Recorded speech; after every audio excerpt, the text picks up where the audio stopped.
Hello class, welcome to week 2. So happy you are still with us. So today what we're going to do is talk a little bit about the colonial era. I have divided it into 3 parts, some concepts I want to introduce you to, a little bit about what actually happened in the colonial era, and then finally interpretation, which is going to lead you right into writing essay 1. So here we go. So, okay, here's what we're going to do. We're going to briefly look ahead to week 2 and essay 1. Start with that. Then I'm going to tell you a little bit more about the week 2 assignments in depth. And finally, as I previously alluded to, we're going to talk about the colonial era. Concepts, what happened, and interpretation. So, you're in week 2 of the class. Good job, you. Congratulations on getting here. Week 2 is the colonial era, exploitation or innovation. Ooh, you, once again, just like in week 1, you have a discussion board posting due, you have reading outlines due, and you have a journal assignment. And that is leading up to the essay 1 assignment. Okay, so just reminding you also that essay 1 is due next week in week 3, but essay 1 covers weeks 1 and 2.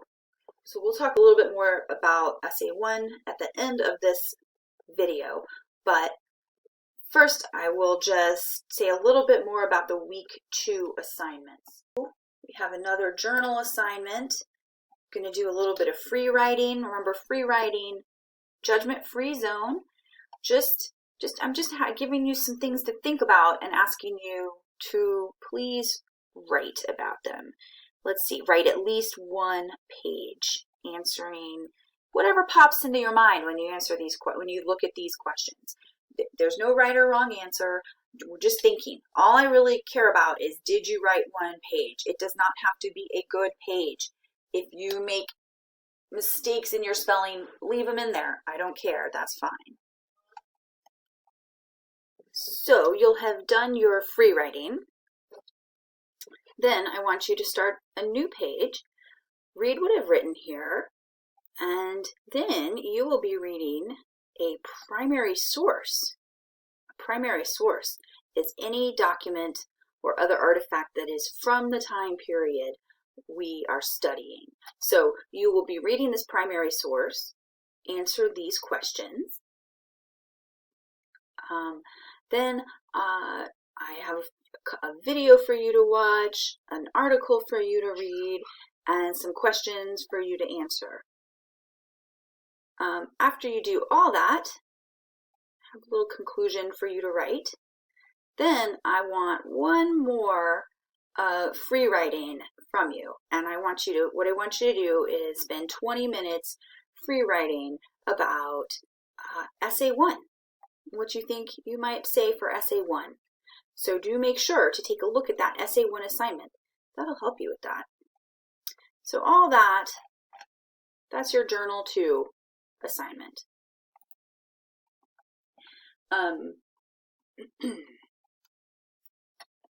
So just to remind you, for week 2, you will have your discussion assignment, you'll have your reading outlines, and your journal assignment. And all that is looking toward and thinking about essay 1. So we're going to talk a little more about essay 1 in a minute, but what I'm going to do now is move on to give you a little bit of an overview of the colonial era. The colonial era is the time period. I usually started around 1492 when Columbus, as you know, sailed the ocean blue.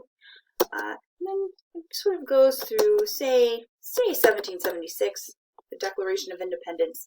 And it's that whole time period in which what is now the United States of America was a series of colonies. The 13 colonies you've maybe heard of, 13 British colonies of North America. But there were other parts of the United States that were Spanish, and French, and Dutch colonies. So hence it's named the colonial era. what I'm going to talk about now is introduce you to a few concepts I want you to understand about the colonial era. Then I have a couple slides about literally what happened in the colonial era. And we will conclude with a little bit about interpretation, which again will help you with Essay 1. So first of all, concepts. No, not what happened yet. Just concepts regarding the colonial era. I'll just remind you, one of the big concepts that I introduced in week 1 was that really when we're studying history, we are studying what happened, but we're also studying how we remember history.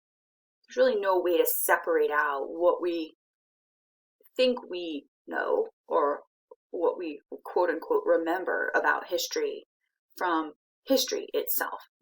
And all of that, as I mentioned in my week 1 video, is part of a process of identity building. How do we know who we are?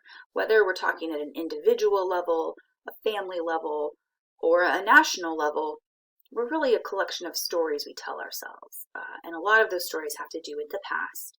And the examples I pointed to last week were recent controversies about statues of Confederate figures, especially in the American South.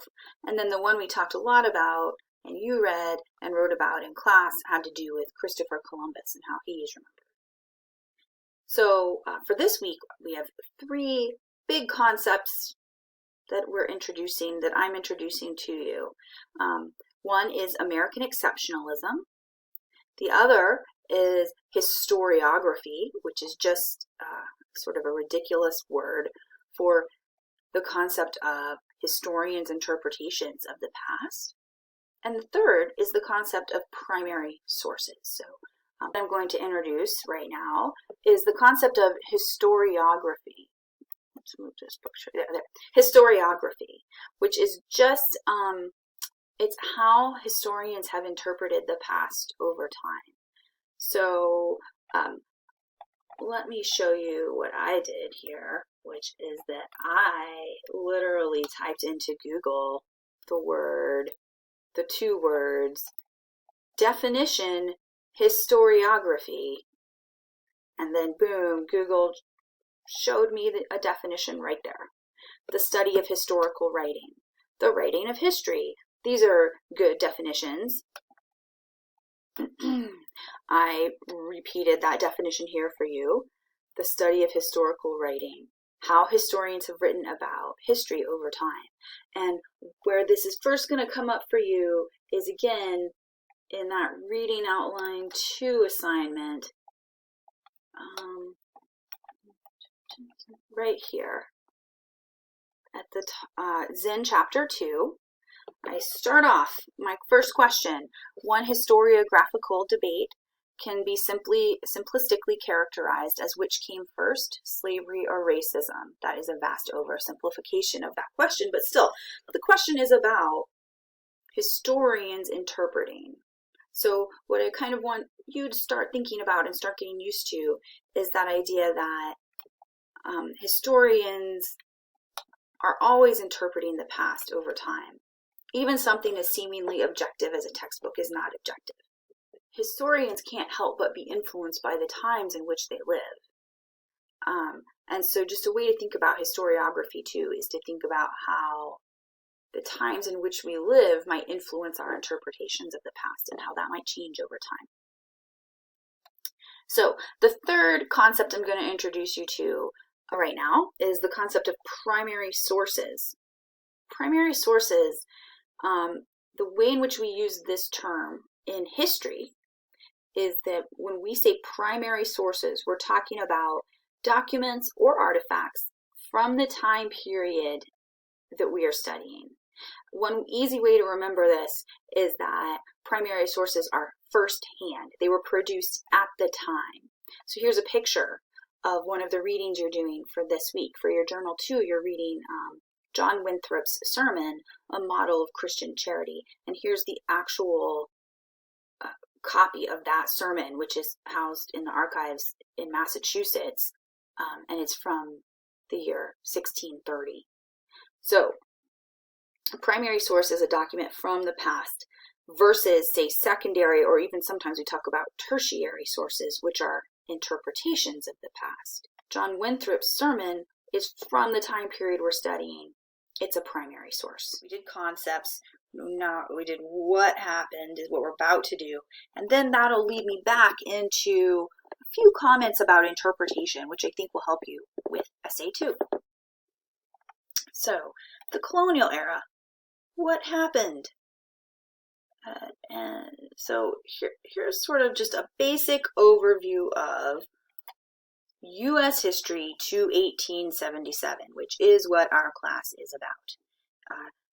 In the 7-week online version of this class, which you are taking with me, the colonial era encompasses weeks 1 and 2. So we're back here in the colonial era, the era before the American Revolution. In week 3, we'll get a little bit into the American Revolution. I know you're looking forward to it. Everybody loves the American Revolution, of course. 4th of July, super fun. But also fun and interesting is the colonial era. So here's just a world map. I imagine you've seen something like this at some point in your life. A world map that shows you some of the sort of earliest dates in which these European explorers were going around, sailing to different parts of the world, exploring, yes. Also doing some conquering, as you read about, for example, with your Columbus. He didn't literally just explore. He did some conquering too. He claimed these lands for Spain, for example. So an interesting thing to consider is the difference between the word explorer and the word conqueror. Those are similar words, not quite the same. So it's sort of what we were thinking about in week 1. So this is the 1400s, the 1500s. Again, the details of like who's doing what exactly, that's not really the point. The point is that this is sort of what set off this era of multinational competition, really, for all of the Americas. But this map's about North America. And I called the map Early English Colonization, Multinational Context, just to help you see that. So a lot of the times when we study American history, we're really focused up here. This is like the Pilgrims and the first Thanksgiving. And maybe we're focused down here with like Pocahontas and Jamestown and John Smith and all that. But this English colonization of North America happened in a multinational context. Really, the English were kind of only motivated to come here and try to plant colonies here because the Spanish had already been down in Latin America, and then they were kind of coming up from Mexico to plant colonies in what's now the American Southwest, and also into Florida. And also the French had been up here in Canada, and they were starting to come down and plant colonies along these waterways, the St. Lawrence River, the Great Lakes, the Mississippi River. So it's really important when we study American history to keep in mind that there are in fact other nations in the world besides the United States, and that the history of the United States is really very multinational. So that is the context for the first permanent English settlements in North America, one of which, actually the first one, was down in Virginia. There's Jamestown, founded 1607. You read all about, or will read all about that in Zen, chapter 2. And then up here, here's Plymouth, Massachusetts, 1620. And then 10 years later, Boston, founded in 1630. And that's that primary source document you're reading in week 2. John Winthrop's A Model of Christian Charity. Okay, so that's the context for what we're doing in week 2. And I'll just say one more thing about the colonial era. that is that it's really important to keep this multinational competition situation in mind. So I wrote Imperial competition, transatlantic context. Transatlantic just means across the Atlantic Ocean. And it's really important to sort of think of colonial North America as part of this greater Atlantic world, which included the Caribbean, the coast of South America, coast of Africa, and also Europe. All of these places were much more interconnected than we sometimes imagine today. This is the so-called triangle trade map. So in the triangle trade, what happened was the colonists were selling usually raw materials back to the mother country, and then the mother country was trading. In the mother country, they would take the raw materials and make finished goods out of them. So, like, take your beaver furs and make hats out of them, for example. Those finished goods, a lot of them would get sold back within Europe somewhere. A lot of them would get sold to the colonists, and a lot of them got traded in the African slave trading ports for slaves, who then were taken over into Latin America, into the Caribbean, and into North America, where they provided labor that would in turn help make more raw materials. That's your kind of triangle trade, which maybe you've heard of. The economic theory by which our European nations who were making these decisions about colonization and imperialism, the economic theory was called mercantilism. And so here's an official definition of mercantilism for you, but what I want you to understand about mercantilism is that this is why it was really the whole point of the colonies was to make money. Like sometimes we say, oh, the colonists came to North America for religious freedom or whatever. And they sort of, that's not necessarily not true, but equally and more true is the fact that they really needed to turn a profit. To make a colony work, you had to turn a profit. And I think if you understand that, it explains a lot about colonial history. And that brings me back around toward the sort of final theme for today, and that is interpretation, which is what I'm asking you to do in your Essay 1 assignment. So I've put some pieces of advice / questions on this slide for you to look at and think about as you go to write that Essay 1 assignment. Hopefully the assignments you've done in week 1 and especially also in week 2 will really help you have some food for thought to structure your essay around.